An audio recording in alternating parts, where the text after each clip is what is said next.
Hello, welcome back to I Create For You. If you've been here before, welcome back.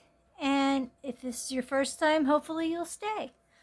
We're going to do another story in the Spooky Yellowstone book, The Tales of Hauntings, Strange Happenings, and Other Local Lore. And I believe we're in the third one. And here we go. The Ghost in the Green Shirt. This is situated at Jackson Lake. When John Sargent first came to visit Jackson Hole around about 1886, I didn't know what to make of him. Sargent was tall and slim with fine features, straight black hair, and a black mustache. He talked like some posh eastern city slicker, but he claimed to have worked as a cowpoke down Colorado way, and the way he had with horses pretty much proved him right. About that time, Jackson Hole was full of trappers, gunslingers, rogues, and women of dubious character. None of them warmed up to Sargent, who talked about art and music and city slicker stuff. Sargent kept popping up now and again in Jackson Hole and eventually bought land up on Jackson Lake. The spot he chose was one of the prettiest in the whole West. It had a jaw-dropping view of the jagged Grand Teton Mountains, which reflected grandly on the water, and the wind was still. Sargent and his family moved to the lake in 1890 and started building their spread. The new homestead was just off the road to Yellowstone National Park, and Sargent figured he'd make a mint providing overnight lodging for tourists heading up to see Old Faithful. Round about that same time, another city slicker named Robert Hamilton came to Jackson Hole, trailing scandal and a broken heart. The fellow'd been taken to the cleaners by a gal back east, and he was eager to make a new start. Sargent and Hamilton hit it off as soon as they met. Hamilton loved the Grand Tetons, and he was excited by the possibilities of Sargent's homestead on the lake. A partnership was proposed and accepted. Money changed hands, and construction commenced on the fancy 10-room Sargent Hamilton cabin. Then tragedy struck. On August 23, 1890, Robert Hamilton went out alone to hunt antelope, which were plentiful in the region. On his way back to the cabin, Hamilton attempted to ford the Snake River in the dark, fell from his horse, and drowned in the river when his spurs tangled with the weeds on the bottom. Sargent was in Idaho at the time, getting supplies and mail. When he returned to the lake on August 27th, he organized a search party to look for Robert, who was several days overdue. Hamilton's drowned body was found on September 2nd. Sargent was now in sole possession of the lucrative new ranch, a circumstance that folks in town found mighty suspicious. There was talk of foul play, but no one could prove it. I thought folks were just being spiteful. When the Sargent Ranch, now called Marymere, was completed in 1891, it was pretty posh, with a barn, a stable, a chicken house, a woodshed, and spacious corrals. Inside the 10-room cabin, Sargent kept a big library, a pool table, and one of those fancy phonographs. My favorite building was the fancy boathouse he had brought over from Idaho. Sargent had a boat in there that could be both rowed and sailed, since it was outfitted with a mast. In early September, when the aspens were gold and the air was chilly and sweet, Sargent took me sailing on the lake. I was his closest neighbor at the time and had done a spot of work for him, helping him with his stock and whatnot. The boat ride was his way of thanking me for a job well done.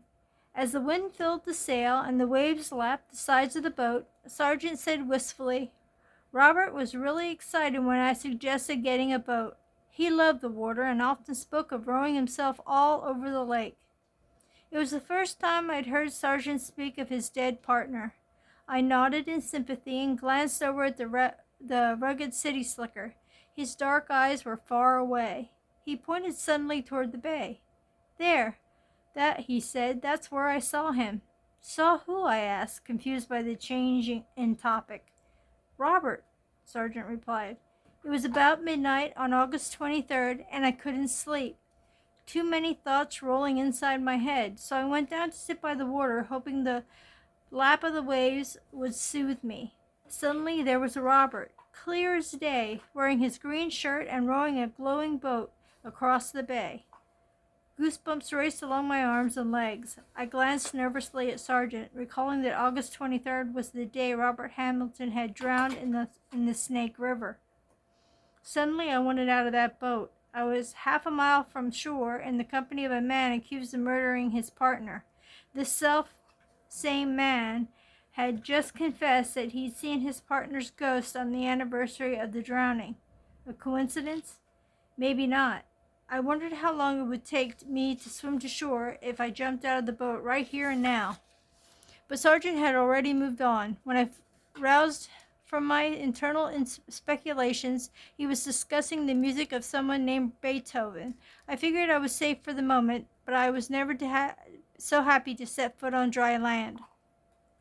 Sargent mentioned the ghost a couple more times over the years. He saw the glowing figure rowing across the bay every year at midnight on August the 23rd. I got the impression that he stayed up especially to watch for it. I could tell the ghost sightings troubled the city slicker turned rancher. His hands shook whenever he spoke about it, and his body sweated profusely, as if he'd been running for miles. The smell of sour armpits was not pleasant, let me tell you, and the crazed look in Sargent's eyes when he spoke of the ghost was even worse. Sargent and his missus operated the Merrimere Ranch as a dude and hunting ranch for several years. Then tragedy struck once again. On a frigid day in March 1897, a group of Jackson Hole residents forcibly removed a very ill Mrs. Sargent from the Merrimere Ranch and transported her by toboggan to the D.C. Nolan Ranch, some 50 miles south. Mrs. Sargent's condition worsened despite all nursing efforts, and she died on April 11, 1897. The whole community was in an uproar over Adelaide Sargent's death. This was the second suspicious death associated with the disliked Sargent, and many sensational and contradictory accounts appeared in the newspapers. Some folks claimed that Sargent had beaten his wife and she had died of her wounds. Others said he'd starved her and refused to send for the doctor when she fell ill. Sargent himself reported that his wife was with child and that she died from the complication of her pregnancy. In the end, Sargent was arrested and accused of murdering his wife, but the case was dismissed due to conflicting statements from eyewitnesses and lack of evidence. Folks in Jackson Hole were furious when Sargent was set free. The gossips and busybodies discussed drowned Robert and half-starved Adelaide until I wanted to throw my boots at them. Sargent had a hunted look about him when he returned to Jackson Lake, like he was afraid the devil would get him. He was deeply depressed and lived a reclusive life on his ranch. I couldn't blame him. Sargent was a sensitive, literate man with a fine library collection and many photograph records that demonstrated his appreciation for the fine arts and humanities. Such a man, if he was innocent of wrongdoing, would feel the slander against him keenly. The story of the ghost in the green shirt that rode across the bay on the anniversary of Robert's death grew very popular around this time. Why else would such a ghost appear unless the drowned man in question was really murdered? So said the busybodies, and everyone believed them. Sargent married again in 1906. His new wife was another Eastern lady who didn't fit in with Jackson Hole society.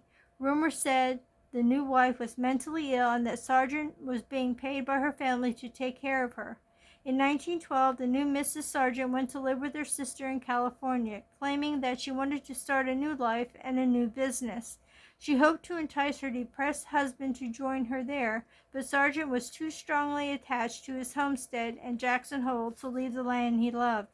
In June 1913, John Sargent placed the barrel of his .40-90 rifle in his mouth, tied one end of the string to the trigger and the other one to his big toe, and shot him unalived himself while the phonograph played Ye Who Have Yearned Alone in the background. The lead from the shell was found in the wall above the door of his living room. At midnight on August 23rd of the same year, I sat on the bank of the Jackson Lake in the place so frequently occupied by my neighbor and watched as the ghost in a green shirt rowed a glowing boat across the bay. It seemed a fitting farewell to my much maligned neighbor. Well, that was interesting. And actually a ghost in color. That's the first one I've heard that you could tell what the color of his shirt was. So, let me see what I can come up with. I think I'll do his rowboat.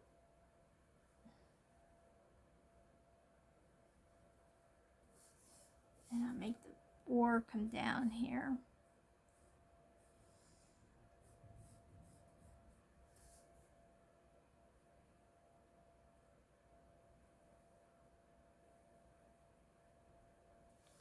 Okay, and then the rest of the boat. I hope I'm doing it that you can see. Let me look up here and see if you can still see me. Yep, you can still see me.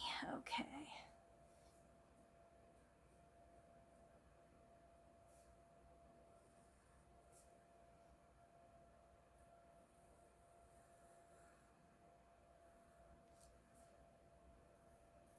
This one they didn't mention how cold that the waters are. You know that you can get hypothermia really quick, like they did in the other stories of people falling ill to the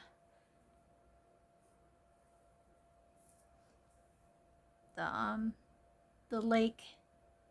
Let's see, put his hand here.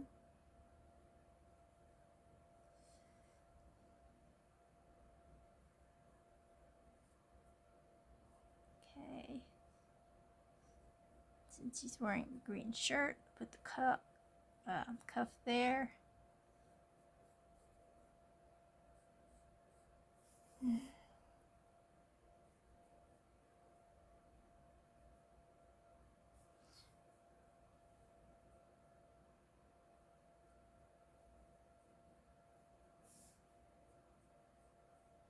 Boy, that's an awful looking shirt, isn't it?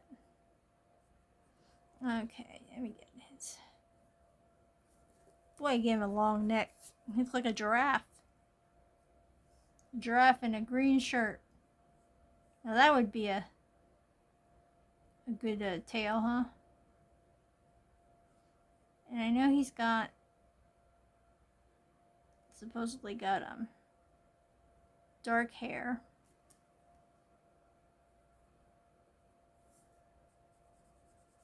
He had black hair. So we'll just give him some black hair.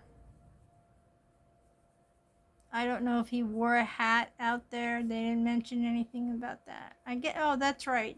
Sergeant had the dark hair, but we didn't really hear too much about what the other guy looked like, but we'll just take a guess. Take a guess at that. All right. Get this other oar up here a little bit with his hand on the top of it.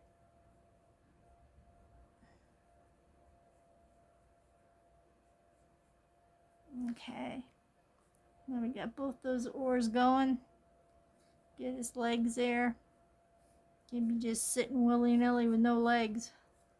Well, they didn't mention that they saw legs, but I'm just saying. I'm giving them legs. The back of the boat. Alrighty. And then we had the water.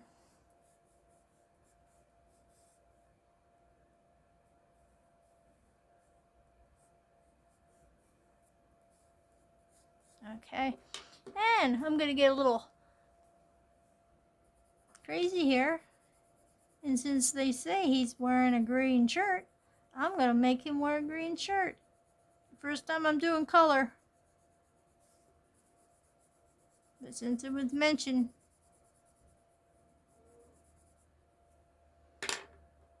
I'm gonna do it.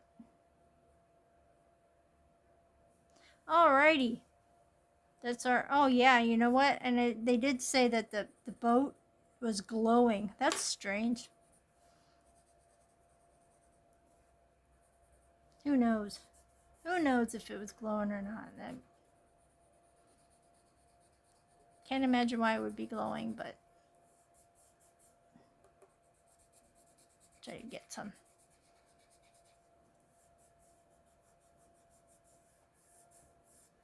glow around it a little bit.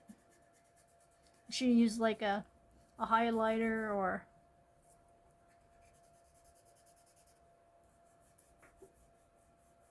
a yellow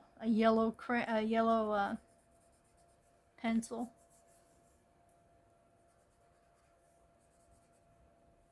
Alrighty, there is our.